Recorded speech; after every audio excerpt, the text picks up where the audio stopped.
Lake Fine Arts Camp is located on the west side of the state of Michigan. And if you're a musician or no musicians or no classical musicians, you've heard of Interlochen. Interlochen is where everybody wants to go. Interlochen is where you want to tell people you've went. Interlochen is where you want to tell people you got in. Blue Lake Fine Arts Camp is the country cousin of Interlochen. We get all the kids who couldn't make it. And I was supposed to go to Georgia and stay with my grandmother. And my mother said, well, your grandmother's getting tired of you, and I understand that. So what we're going to do is send you to music camp. Now, again, I went to a Waldorf school, and the reason I'm a musician is because in Waldorf, in second grade, you start playing violin. There's no conversation about it. You just start playing violin. So I played violin for second and third grade, and then I was hoping to switch instruments in fourth grade. I wanted to go to the saxophone. I thought the saxophone was the sexiest instrument ever. It was gold, and it made all these great sounds.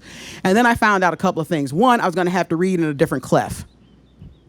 Not doing it. Two, it was a reed instrument, and there's something about reeds and holding them in your mouth and sucking on them all the time, and then when they split, you can't use them. Not doing it.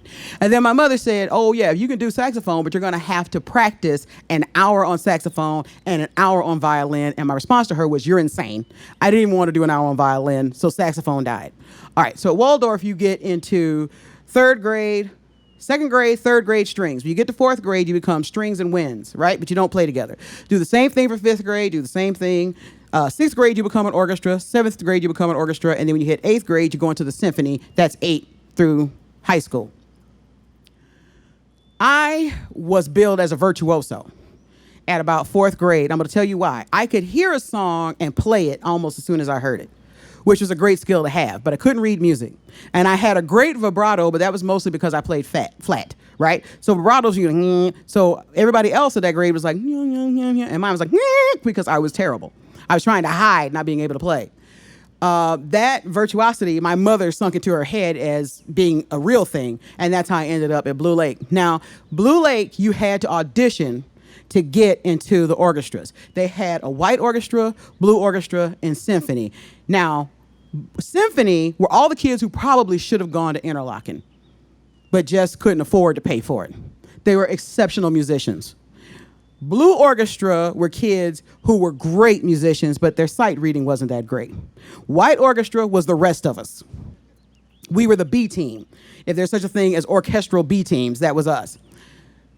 Now, your audition process would be to play a piece that you'd worked on and then play a piece that you'd sight read. And I was terrible at sight reading because I learned everything by hearing it.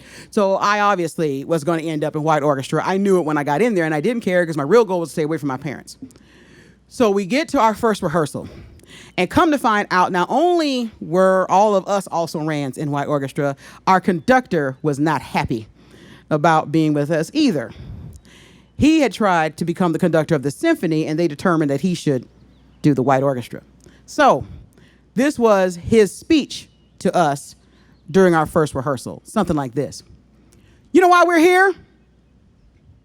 We're here because you suck. And I suck too. Because if I could do what I need to do, I wouldn't be here with you. We're in this together. Nobody expects us to do anything. We are already guaranteed to be failures. Those people believe that you can't play, and they believe that I can't conduct. That's why we're here.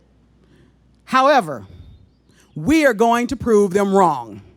You're going to work harder in this orchestra than you've ever worked. You're going to work harder the next 2 weeks than you've ever worked, and we are going to make them rue the day they attempted to make us second-class citizens. The entire symphony claps. All of us clap. We lose our minds. We're like, yeah. We got him now. So he gives us this piece to play, and it's something he wrote, and it was like, Toy Monkey Winds Down. It was terrible. It was a bad piece. I could teach you this song. You all have never played violin. I could teach you this on violin in 3 minutes. It was horrible. Now, we have 2 weeks that we're at Blue Lake Fine Arts Camp, and in that middle weekend is the first sort of showcase. It's a showcase performance, right? So each group, the jazz band, us, whoever, they're going to play one song. So he decides that we're going to play this Monkey Broke Down song, right? So we get up, we play it, and you can see Blue Orchestra and the symphony snickering at us because it's really simple, it's stupid, it's terrible, and they're like, my God, you guys have been useless every year, but you're worse this year than we've ever seen. And we feel like a bunch of also-rans, but we know something they don't know. We got an ace in the hole. We're working on something they're not prepared for. So this goes, Blue plays, Symphony plays.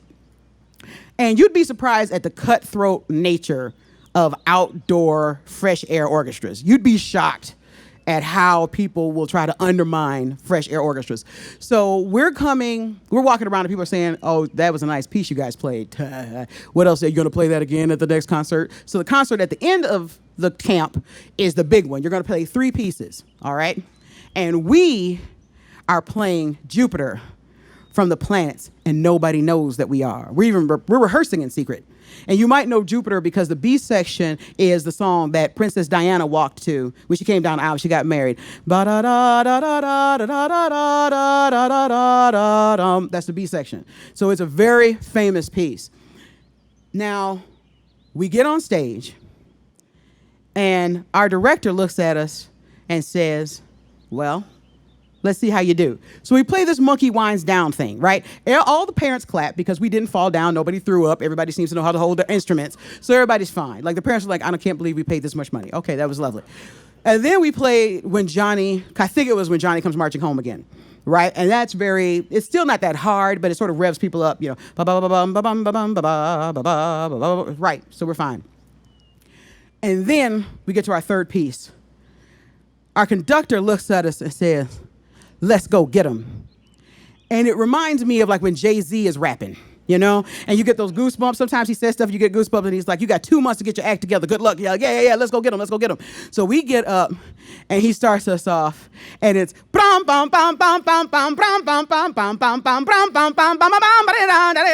mean, it's the trumpet guy that failed, right? He couldn't sight see, and he is killing this trumpet solo. The bass players are always terrible. Like high school bass players are terrible because their arms aren't long enough. They're killing it. The timpani, this guy can't count. We know he can't count. We've been counting for him all week, and he is killing his timpani part, and we start playing the bass, and everybody just loses it. You're not supposed to clap while the symphony is playing, but the parents are excited because we're playing something amazing. We sound like the New York Philharmonic, and the trees are shaking, and everybody is having the best time, and we are killing Holst. And I look over at the director of the Blue Orchestra, and he looks sick. And the director of the symphony looks sick because they didn't push their kids to play anything complicated because we were supposed to fail. We were supposed to come up there and play Monkey Thing Runs Down, and then who would care what else happened? They just had to be all right. They didn't have to be good. But now, after us, they're going to have to be great. So he gets to that bar, bam, bam, bam, bam, bam, and the drum, bam, and we actually stopped together, which is a miracle. If you understood who we were, you'd understand. Us stopping at the same time was a miracle.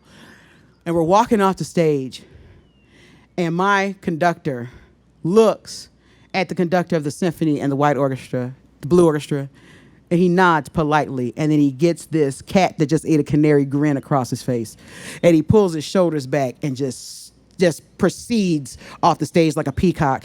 And that was when I figured out that motivating a group of people to do something that they think they can't do is one of the most beautiful things in the world. Thank you.